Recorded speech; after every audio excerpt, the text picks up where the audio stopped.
Hey everyone, welcome back. Thanks for tuning in to Tartarian Airlines.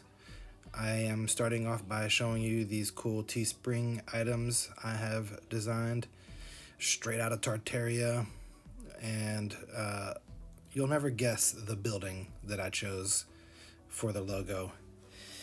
And some cool ones. I think every month I'm going to do different. I'll just change it all up. So those won't be available for too long. And of course, I mean, if just hit me up if you want one. But here we are going to a huge sculpture that I had featured in one of my last videos. I'm gonna go. So I'm. This is a brand new channel. Of course, I'm just starting off. I really actually just started editing this year, or this past year, and so I'm getting a little bit better each video, and I don't know. I mean, I don't really want to invest too much into making videos, but I'm sure everything will advance as I carry on and do more of these. So yeah, so I do a lot of videos that kind of just show like things, and I don't really explain maybe, so I'm gonna do a better job and have more commentary out. A lot of it is kind of just teaser videos because I have so many photos, and so I collect them all, and sometimes I just put them all together in like one category or folder, and then I just decided to make a slideshow out of the sum. But this one is called the Crazyhorse Monument, and this is out in like South Dakota or something, wherever the Washington or wherever Mount Rushmore is. It's like right down the mountain from Mount Rushmore. But all the photos that you see online, you don't really get a good view like this. And you can see how detailed this software is. I mean, it even has the hole underneath. So a lot of people maybe say like, oh, this is just a game or something. And no, that's not really there. That is really there. And they even have a hole in that mountain, how the sculpture should be. I mean, of course, this is not a real drone. I mean, I would have to have an expensive drone to get some of these views, and then I have to have the FAA, license or whatever. So yeah, it costs a lot of money. And hey, guess what? The more Tartaria stuff you buy, then maybe I can actually go out to these places. And I don't know if I can do a drone, but I would definitely go visit places.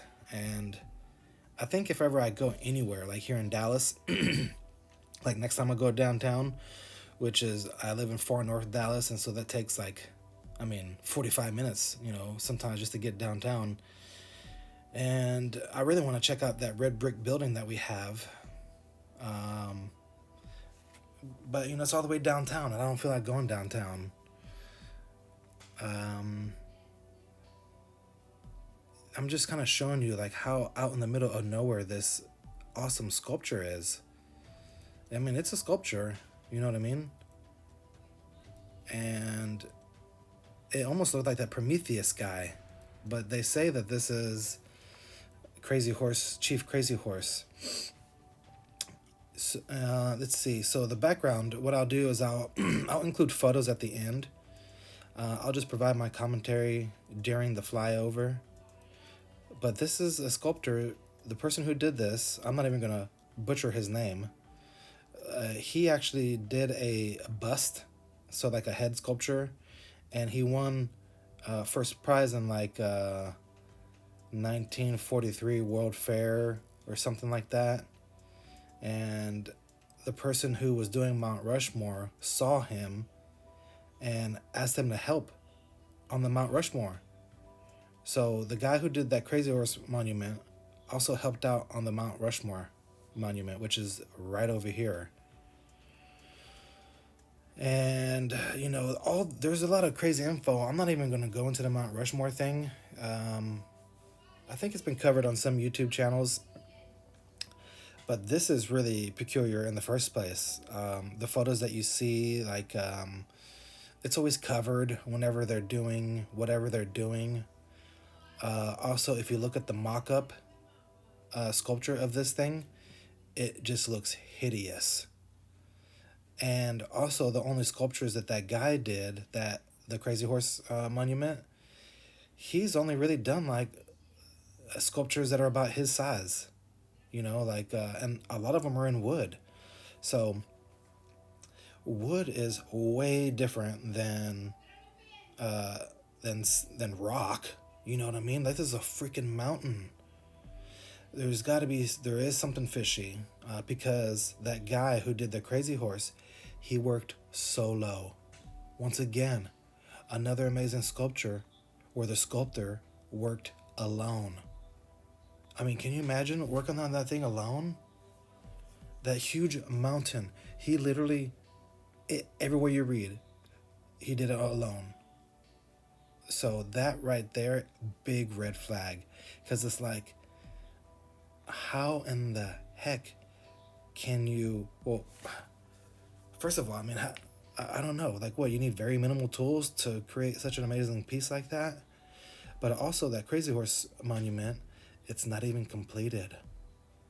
They say it's a work in progress for the past 70 years. So the guy who started it, who had this, he probably learned some secrets from Mount Rushmore thing, and he tried to do it over there. But he was already old, and he was already, getting up there. So, he croaked before he could even get it finished. But, I mean, how many amazing, structures have been built, and they all say he's solo. Like the guy from the Coral Palace over in Florida, he literally said he has the secret of how they built the pyramid, and so he built the Coral Palace all alone. Everyone was always like, well, you're pretty old, don't you need help? No, I don't need any help. Like, they always want to be alone. So I mean, I'm showing you the land, but then I get more intrigued to do more stuff. Like, here's some more of those cut marks that we found in Australia, remember? So, learning about these people, well, that's what I'm going to do next, is whenever we do these locations, I kind of just go with the flow, but I'm going to do one on the artists of each of these amazing things, and they have a lot in common.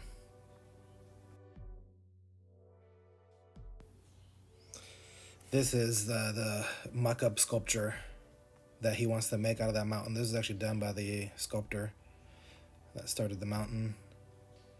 This is the wife of the sculptor. This is probably around the time that he passed away, if not even earlier. I don't know. But this is, I don't know if there had been work done already on that, but look, then it jumps to 1990. Just though, now that we have, tools, he had passed down, he had told his wife and his kids that he wanted this completed at all costs. So they started charging entrance fees to come see, and that would raise the money to hire people and get explosives and stuff like that. So he entrusted the family to carry on.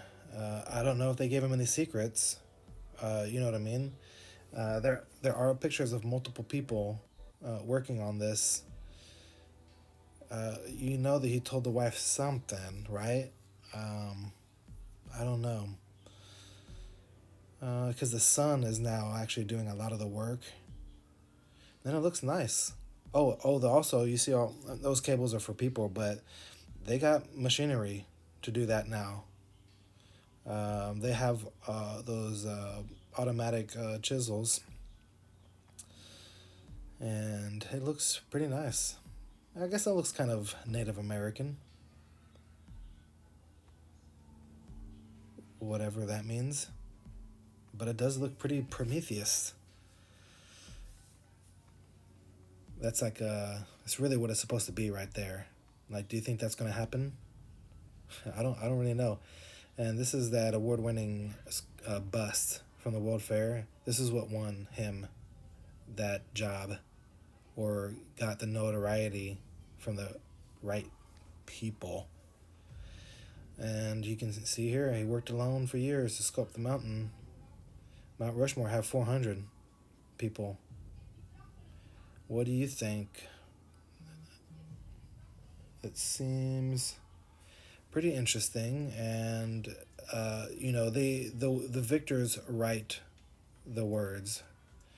Yeah, of course the family gets a say, but then again, sometimes the family doesn't, right? I just think it's